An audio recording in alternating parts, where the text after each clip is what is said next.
Baik, saya akan menjelaskan sedikit mengenai asabiyah politik Islam. Terdapat dua hal yang berkaitan sangat erat dengan sisi historis kelahiran Syiah sebagai kekuatan politik dalam Islam. Yang pertama adalah peristiwa suksesi pasca Nabi wafat, dan yang kedua adalah peristiwa tahkim. Untuk yang pertama adalah peristiwa pasca Nabi Muhammad SAW wafat.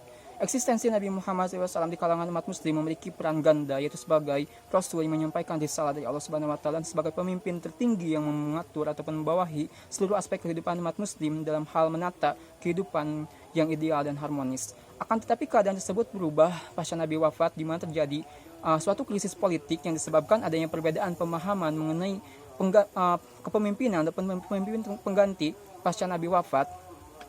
Dan dalam hal ini umat Islam terbagi menjadi dua golongan.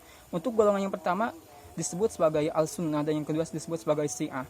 Untuk golongan pertama, mereka berpendapat bahwa kepemimpinan pasca Nabi wafat belum ditentukan oleh Nabi, sehingga pemimpin selanjutnya harus dipilih ataupun ditentukan oleh umat Islam itu sendiri. Sedangkan kelompok Syiah berpendapat bahwa kepemimpinan ataupun pemimpin pengganti Nabi dipilih oleh Allah Subhanahu wa Ta'ala melalui Rasul. Dan dalam hal ini Nabi Muhammad SAW telah memilih Ali bin Abi Thalib. Dari peristiwa tersebut dapat dilihat bahwa benih-benih Syiah sebagai kekuatan politik Islam telah mulai muncul pada saat pasca Nabi Muhammad SAW wafat, dan akan semakin berkembang pada masa pemerintahan Utsman dan juga pada pemerintahan Ali bin Abi Thalib. Untuk peristiwa yang kedua adalah peristiwa tahkim.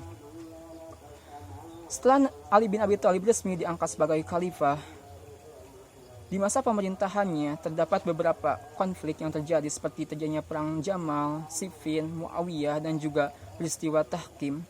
Peristiwa tahkim merupakan suatu peristiwa yang menghasilkan keputusan yang sangat mengecewakan bagi kalangan pendukung Ali bin Abi Thalib. Hal tersebut dikarenakan keputusan tersebut memutuskan untuk memberhentikan Ali dari jabatannya dan mengangkat Muawiyah sebagai khalifah selanjutnya.